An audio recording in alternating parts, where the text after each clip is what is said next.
بسم الله الرحمن الرحيم، والصلاة والسلام على أشرف المرسلين سيدنا وحبيبنا ونبينا محمد وعلى آله وصحبه أجمعين.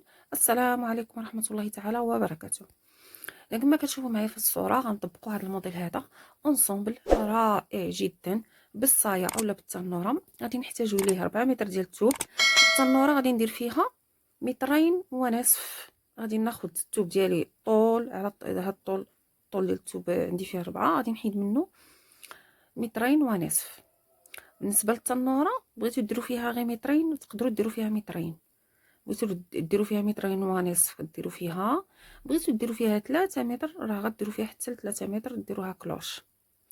اذا غادي نحيد مترين ونصف وغادي نطويها على 4 بهذا الشكل هذا. الحاشيه ديالي الفوق طويتها على 4 ونقاد الثوب نحيد هاد الحاشيه.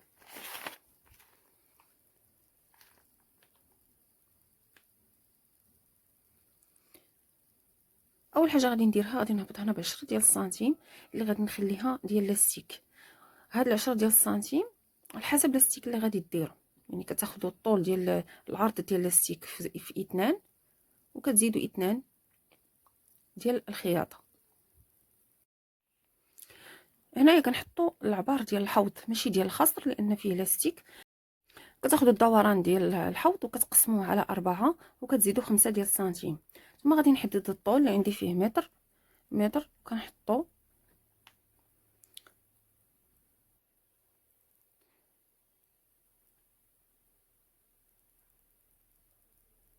كناخد يعني الطول من هذاك من اللاستيك من البلاصه فين غادي ندير لاستيك.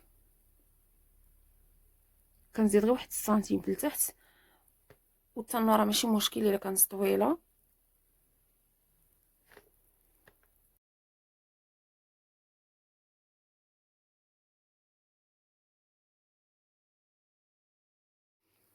هنا تطراسيت ولقيت الثوب ديالي مراجل من التحت، داكشي علاش عاودت نقصت من الجلايل واحد شويه باش قديت وصافي. ما كاين ما سهله من هاد التنوره، ساهل ولا في خياطه ولا في صالصه. صافي كنقطعوا هذاك الخط كنطلعوه حتى الفوق وكنقطعوا. هذه هي التنوره ديالنا.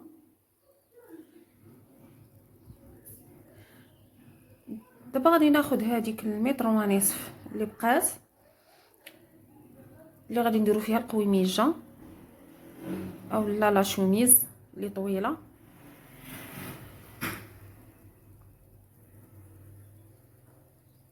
كنحيدو هاد الحاشيه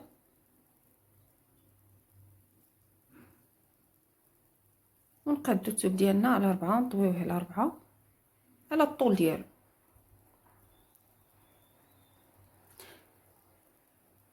اذا هنا غادي نخلي 4 ديال السنتيم. هذه غادي نخليها على حساب الازرار، غادي تكون في الجهه المفتوحه وكنطوي الثوب ديالي بحال هكا، يعني الجهه مغلوقه على الجهه مفتوحه، وكنقاد الثوب ونحيد هاد الزوائد وغادي نبدا نحط العبارات ديالي. غادي ندير 19 زائد 1 في الاكتاف، غادي ندير هنايا 8 ديال السنتيم، نهبط ب2 في الرقبه الخلفيه و8 في الرقبه الاماميه. كننزل هنا ب3 ديال السنتيم وكنطراسي الميلان ديال الكتف. غادي ننزل هنايا ب24 سنتيم اللي هو ارتفاع ديال التقويره وكنرسم خط الصدر. ثم غادي ندير الاسقاط تاع نقطه الكتف على خط الصدر، يعني كنحط حتى هنايا نفس العبار ديال الكتف اللي هو 20. كنرسم مستطيل بهذا الشكل هذا. كنحط الصدر ديالي اللي عندي فيه 27 سنتيم ونفس المسافه نطلع بها هنا وكنطلع هنا ب3 سنتيم وكنرسم الدوران ديال الابط بهذا الشكل. دابا غادي نحدد الطول ديال لاشوميز ديالي اللي غادي ندير فيها 80 سنتيم. تقدروا ديروا اقل او لا اكثر على حسب الرغبه ديالكم. درت 80 سنتيم بالزياده كلشي، بحال تقولوا 76 زائد 4 ديال الخياطه. نزلت من خط الصدر ب 12 سنتيم ودخلت غير بواحد سنتيم في الخصر. ثم انا غادي نعبر واش عندي الحوض، المقاس ديال الحوض عندي 33.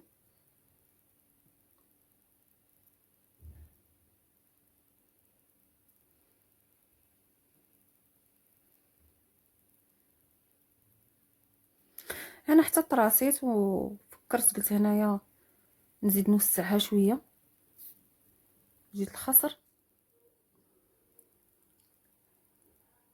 غادي نطلع شويه، يعني بلاصه ديك 12 درت غير 10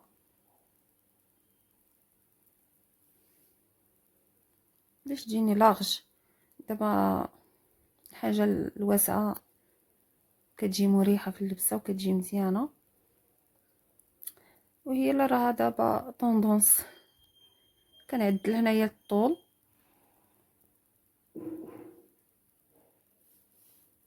تقريبا طلعت بواحد 4 سنتيم وصافي. غادي نقطعو القويميجه ديالنا، ساهله وبسيطه، واي مبتدئه غادي تفصلها بسهوله. غير تتبع الفيديو من الاول حتى الاخر، تبع نفس الخطوات.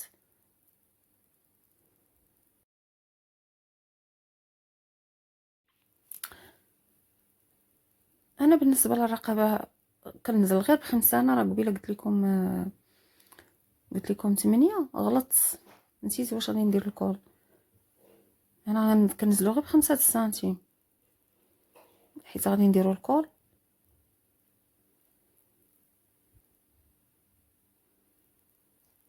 ايضا في حردة الابط هنا غادي نزيدو نعمقوها واحد 2 سنتيم. كنحددو المنتصف ديال حردة الابط وكندخلو ب2 سنتيم،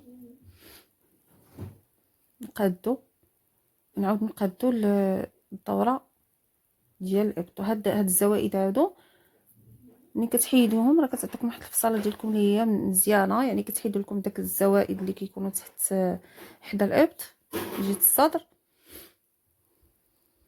وكناخذ العبار ديال حردة الابط لان غنحتاجو باش نفصل الاكمام.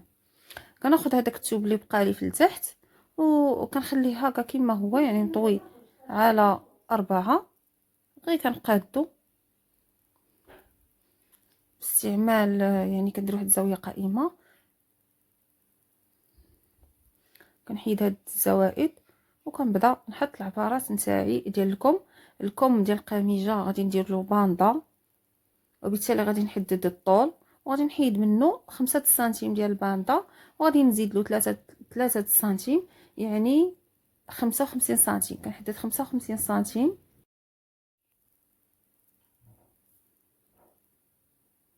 وشحال ما بغيتو الكم ديالكم عريض ولا فيه بليات شحال ما كتزيدوا. هنا غادي ننزل ب 12 سنتيم وغادي نحط 27 سنتيم. هنا النزول 12 وهنا 27 سنتيم. هذه هاد العبر هذا لقيته في التقويره، يعني هذا كتحددوا فاش كتفصلوا الجهه ديال الامام كتعبروها. داك العبر اللي لقيتو كتحيدوا منه سنتيم وكتحطوه هنا. ثم كتاخذوا هاد المسافه كتقسموها على 2 وكل نصف كتعاودوا تقسموه على 2.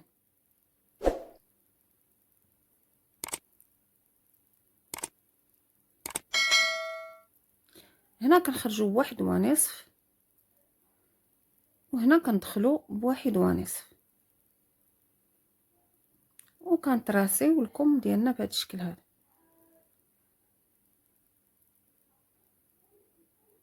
نتمنى يكون واضح.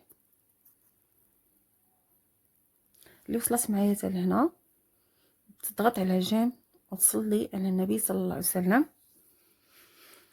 اللهم صل وسلم وبارك على سيدنا وحبيبنا ونبينا محمد وعلى آله وصحبه أجمعين. سبحان الله والحمد لله ولا إله إلا الله والله أكبر ولا حول ولا قوة إلا بالله.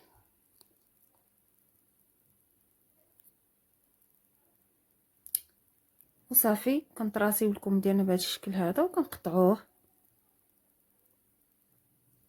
بغيتو تخليوه عريض خليوه عريض، بغيتو تستعملوا البيروكي كتستعملوا البيروكي باش كتدخلوا فيه واحد شويه.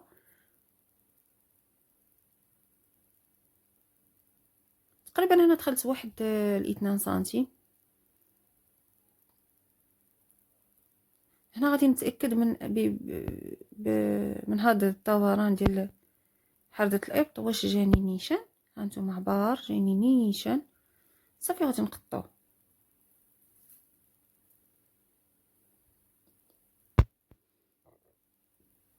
كدا كنقطع لكم ديالي. استغفر الله العظيم واتوب اليه، استغفر الله العظيم واتوب اليه، استغفر الله العظيم واتوب اليه.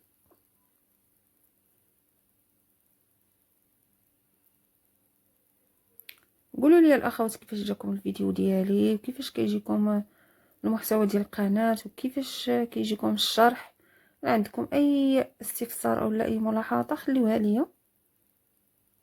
هنا شوفوا هاد الواحد ونصف في الجهه ديال الخلف كنخليها، وفي الجهه الامام كنحيدها. حتى شي نهار غندير لكم شي فيديو باش نشرح لكم علاش كنحيدها. انا سولتني واحد الاخت في التعاليق قالت لي علاش كتحيديها فقط في الجهه ديال الامام. صافي ساليت. غادي نفصلوا الباندا دابا لكم. كناخذ الثوب ديالي هكا على 2 وكنطويه بهذا الشكل باش كنحدد العرض اللي بغيت في الباندا. انا بغيت في العرض 5 سنتيم. كنزيد واحد او لا واحد ونصف على حسب داكشي اللي كتشدو نتوما في الخياطه. انا غادي نزيد واحد ونص، يعني غادي ندير 6 ونصف. وبالنسبه للطول ديال الباندا غادي يكون فيه 25 سنتيم. كل باندا فيها 25 سنتيم في الطول، وفي العرض ديالها غتكون فيها 6 ونصف. وكنطراسي كنقاد بحال هكا.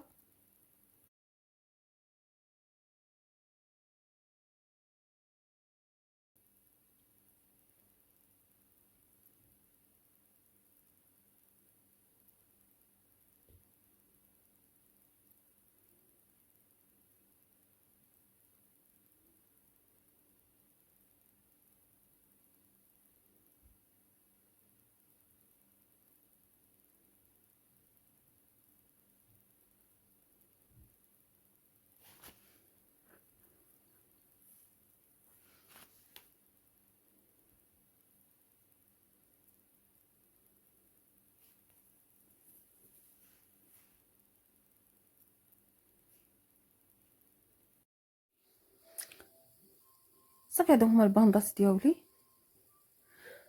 صافي غادي يبقى لينا غير الكول. غادي نخليو حتى نمونطيو الاكتاف ونفصلوا الكول. دابا غندوزو الخياطه. اول حاجه غنبدا بها هي التنوره. كنخيط الجوانب، يعني كنجمع التنوره من الجوانب من الجناب.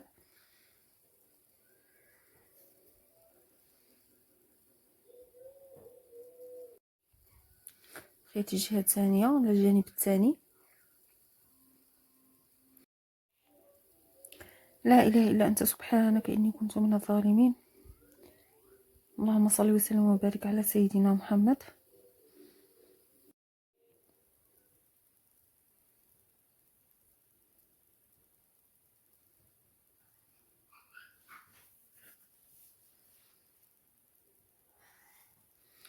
ودابا غادي ناخذ الشريط المطاط اللي درت فيه الطول ديالو كامل 66 سنتيم، وفيه في العرض 4 ديال السنتيم، ما تقريبا ناقصه شويه على 4 سنتيم. غادي ناخذ هذا المطاط ديالي وغادي نقفلو، يعني غادي نخيطو ونخيطو مزيان.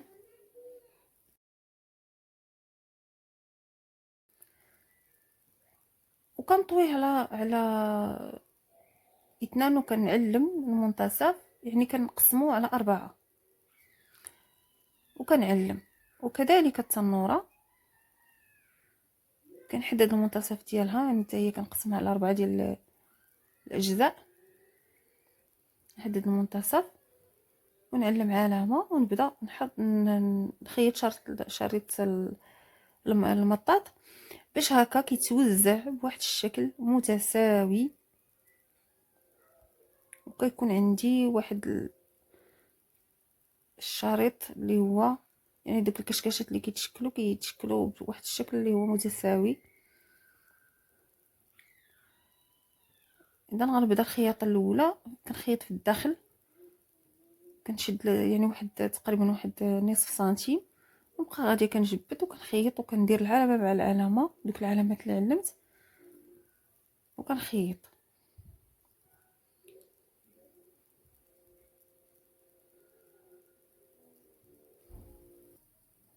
وكنكملوا الخياطه تاعنا تاع لاستيك، كنجبدوه حتى كنجيبوا العلامه مع العلامه.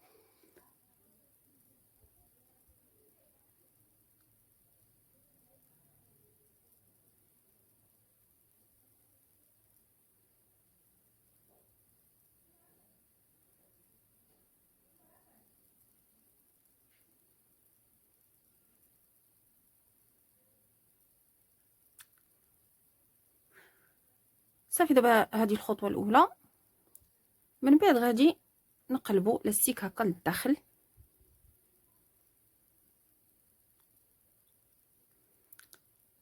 غادي نقلبوا لاستيك ديالنا للداخل ونبداو عاود نخيطوا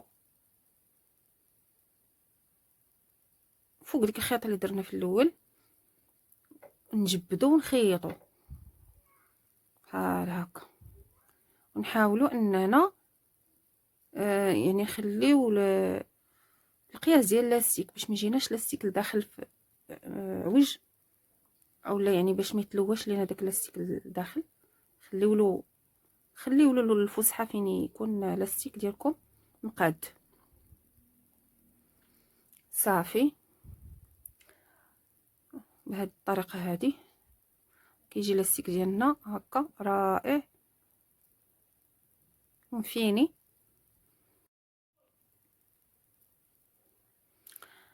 دابا غادي نزيد انا واحد الخياطه في الوسط، وهاد الخياطه اختياريه، بغيتو تزيدوها حتى نتوما زيدوها، ما بغيتوش خليو لاستيك ديالكم هكا عادي.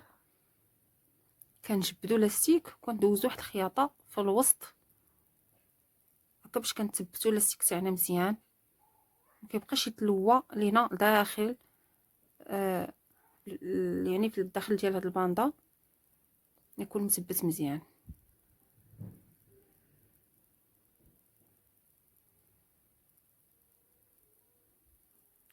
غنمشيو دابا للقويميجه ديالنا، غادي ناخذ هذيك 4 سنتيم اللي انايا خليت وغادي ندوز عليها الفيزلين. انا دوزت الفيزلين غير في الجهه اللي غادي ندير فيها السطيفات، اللي غندير فيها يا ربي الفتيحات ماشي التسطيفات، اللي غندير فيها الفتيحات فتحات الازهار، يعني هي الجهه اليمنى. دائما النساء كنديروا لهم الجهه اليمنى هي اللي كنديروا فيها الفتاحي، الرجال الجهه اليسرى هي اللي كنديروا فيها الفتاحي. درت الفيزلين لصقته، غادي نجي هنا غادي نخيط.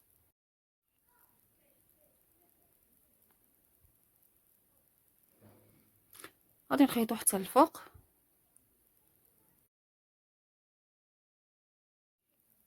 بنفس الطريقه غادي نخيط الجهه الثانيه.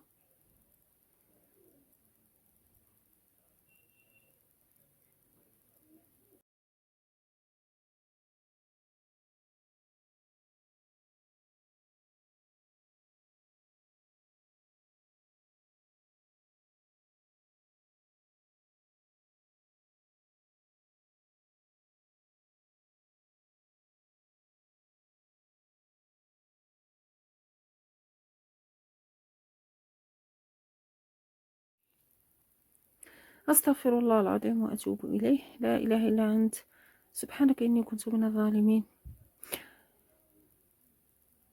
اذا بعد ما خيطنا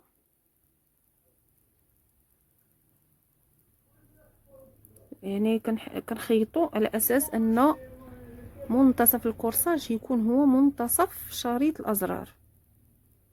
دائما المنتصف ديال الكورساج ديالنا هو اللي كنديروا فيه الصديفات، وهو اللي كنديروا فيه الفتحات ديال الازرار. يعني ملي تبغيو تعبروا وتخيطوا راعيوا هذه المساله هذه باش تجيكم بياسه ديالكم قاده. كنتاكد بان الهبطه ديالي جايه قاده. دابا غادي ناخذ هاد القطع هادو اللي غادي ندير بهم الجيوب. اذا غادي نحتاج القطعتين. درت هنا 18 على 18. المهم من بعد الخياطه انا بغيت يبقى ليا 14 سنتيم في الجيب، 14 على 14. غادي نحددوا الارتفاع اللي غنبداو فيه الجيب. كنحدد 27 سنتيم من البدايه ديال الكورساج. غادي نحدد 14 سنتيم. هاد 14 سنتيم من هاد الجهه كنحدد 7 ومن هاد الجهه كنحدد 7، من الفوق 7 ومن التحت 7، حيت بغيت يكون عندي مربع، يعني ها يكون عندي مربع. غنقادوه بهذا الشكل.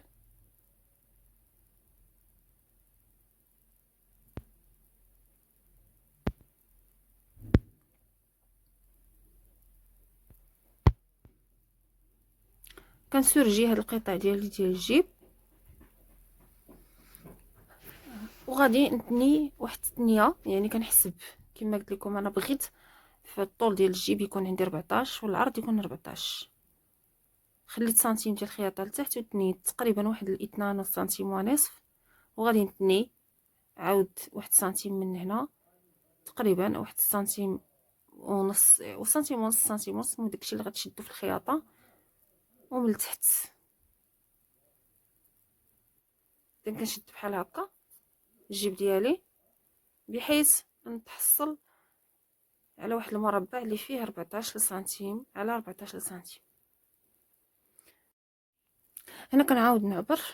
انا غلطت هنا في العبار. المهم كتحددوا تقريبا يعني البدايه ديال الجيب واحد الارتفاع تاع 22 سنتيم وتبداو الجيب ديالكم، اولا كتحددوا الارتفاع ديال الحلمه فين عندكم. يعني كاين اللي 28، كاين اللي عندها 29، على حسب. كاين اللي عندها 27 وكترتفعوا عليه بربع بسبعة وكتهبطوا من ديك النقطه بسبعة. يعني الحلمه كتجي في المنتصف ديال الجيب. وكتثبتوا الجيب ديالكم بهذه الطريقه هذه، اولا تقدروا تكويوه يعني قبل ما تثبتوه باش يجيكم ساهل. ديروا له الدبابيس.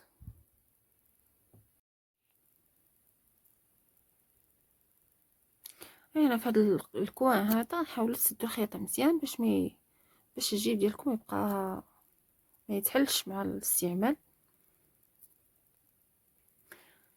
اذا غنخدم جهه ثانيه بنفس الطريقه. وها هو الجيب.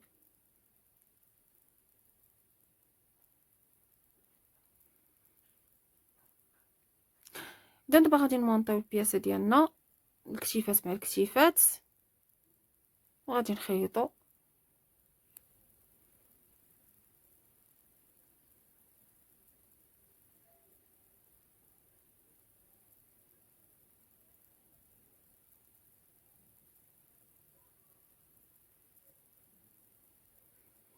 اذا من بعد ما كنخيطو كنسوجيو.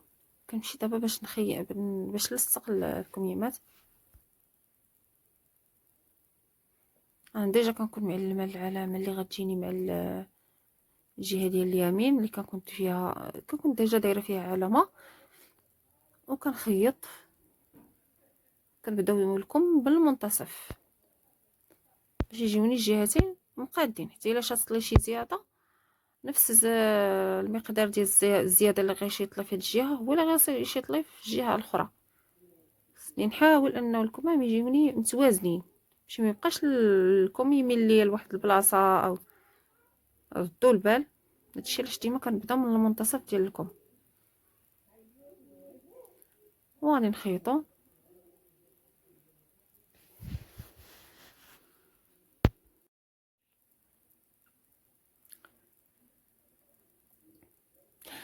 دابا شوفوا معايا هنايا في الكم غادي نخلي واحد الفتحه اللي فيها 6 سنتيم شتوني انا سرجيت فقط واحد المسافه، حيت انا حتى كنخيط عاد كنسرجي، ولكن هاد الفتيحه خصني تكون فينيه، تكون ديجا مسورجيه. كنخلي فتحه ديال 6 سنتيم.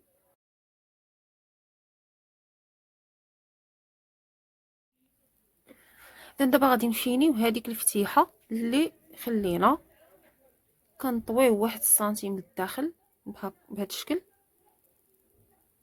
كنفينيوها.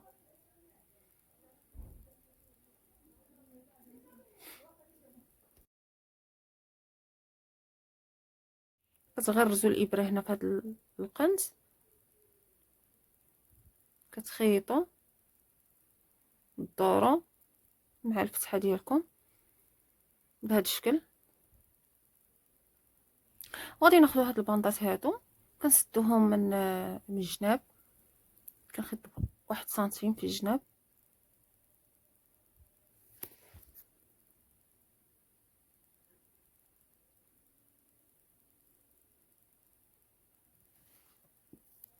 ونقلبوهم.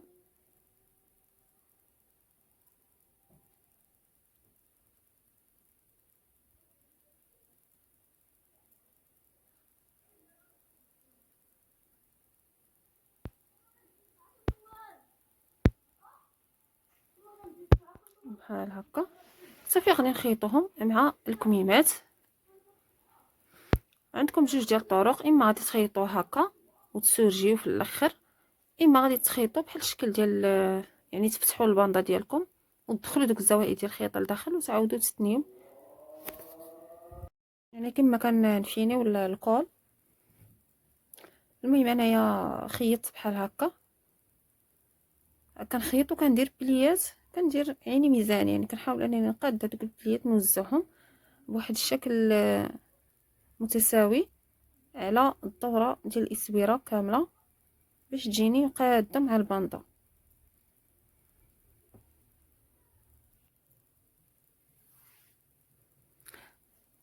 هنا غادي نكفف لتحت، كنشد 1 سنتيم. ودابا غادي نفصلوا الكول ديالنا. كناخذ واحد القطعه ديال الثوب اللي على 4 مطويه هكا، خصها تكون مطويه، يعني جوج القطع ديال القطع طويناهم على 2. وكناخذوا الكول الجهه الخلفيه والجهه الاماميه وكنحلوه وكنحطوه بحال هكا ابتداء من هذيك الجهه المسدوده،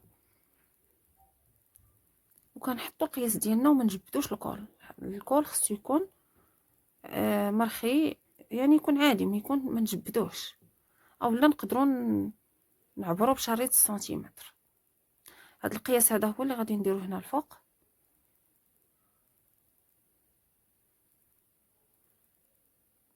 وكنطراسي واحد الخط.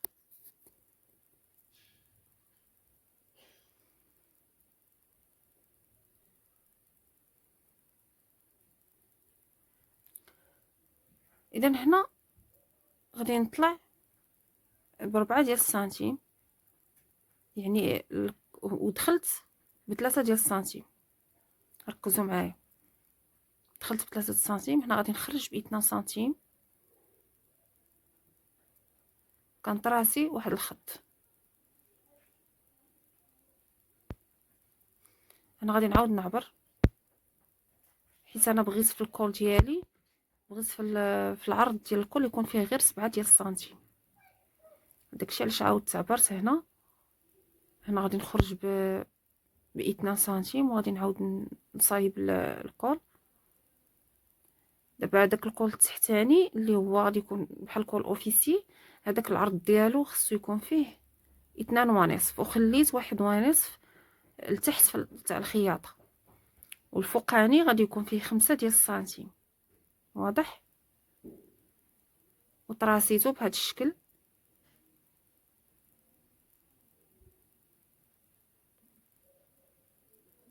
انا في هذا انا غادي نخليه هكا بهذا الشكل. هنايا غادي ندير واحد تقويصه بحال هكا، يعني 1 سنتيم على 1 سنتيم، ودورو.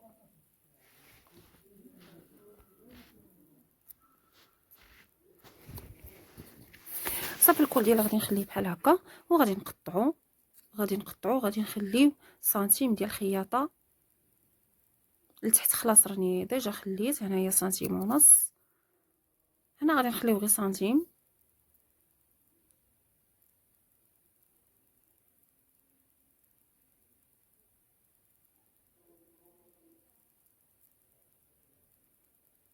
هنا كذلك في الفوق كنخليو سنتيم. هاد الكول هذا راه عنده جوج ديال الطرق، اما ديروا هاد الطريقه اما ديروا الطريقه الاخرى اللي كتخيطوا الجهه التحتانيه مع الجهه الفوقانيه، يعني كيكون الكول مقسوم.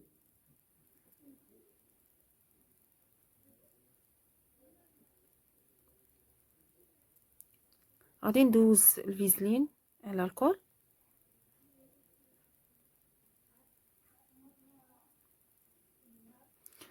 وغادي نخيطوه، كنديروا الوجه على الوجه وغادي نخيطوه.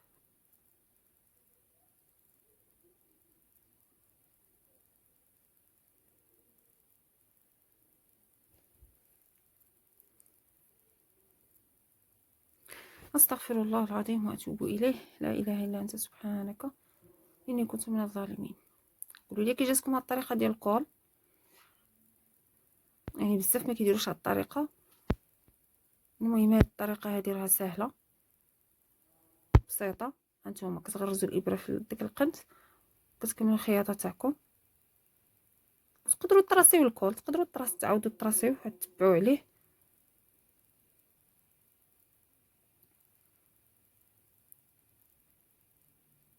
هكا الاركان كتغرزوا الابره دور.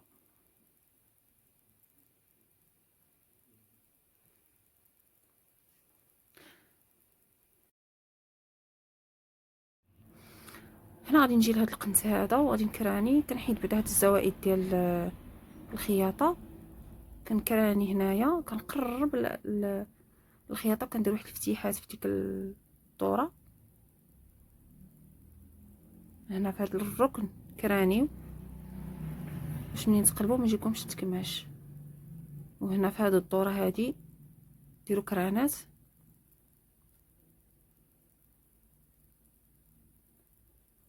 صافي غنقلبوا الكول ديالنا.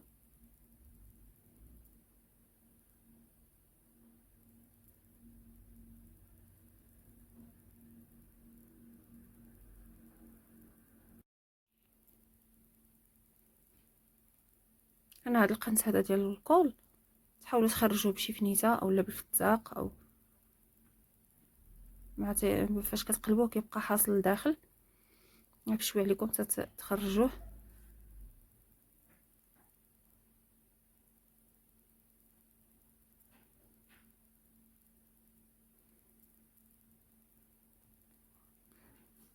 ها هو حتى هاد الطريقه كيجي زوين، كيجي زوين. الصيد يتصلح وكيجي مقاد، يعني كيجي بحال الا مخيط. خاصه يدوز واحد الخياطه، انا غندوز واحد الخياطه في الوسط باش كيجيني بحال الا الكول العادي اللي كنديرو.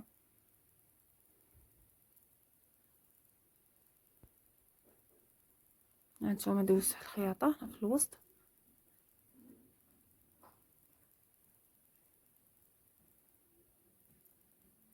الا بغيتو دوزوها دوزوها، مبغيتوش بلاش.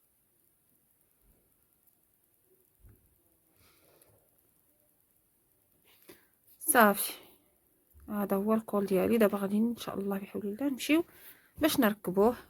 كنحددو المنتصف، كنجيب البياسه ديالي كنحدد المنتصف ديال الظهر، غادي نفتح الكول ونبدا نخيط.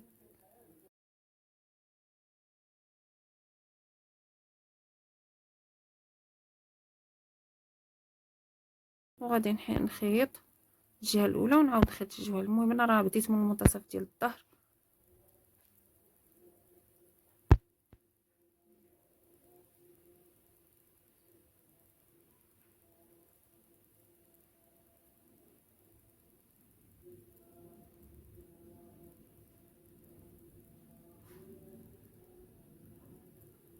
نخيط الجهه الثانيه.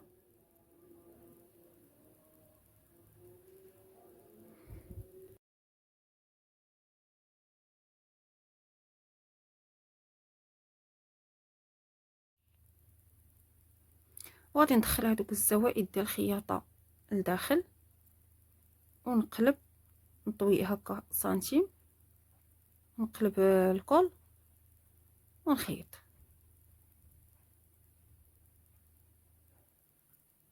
يعني كنطلع هذيك السنتيم بحال هكا، الزوائد ديال الخياطه يدخلوا لداخل ونخيطوا. نتمنى تكونوا فهمتوا معايا، ولا يكون الشرح واضح والتصوير حتى هو يكون واضح.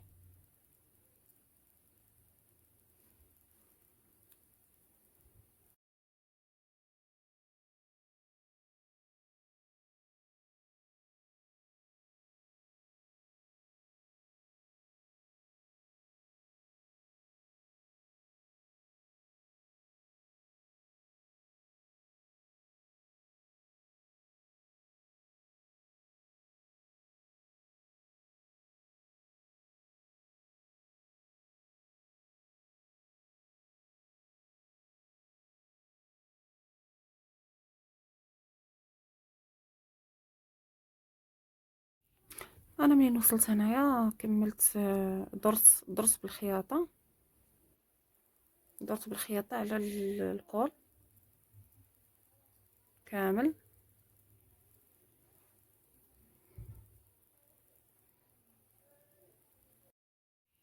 وغادي نكمل الخياطه ديالي وندوزو ان شاء الله باش تشوفوا الشكل النهائي ديال لا شوميز اولا ديال لونسومبل كامل كيفاش جا.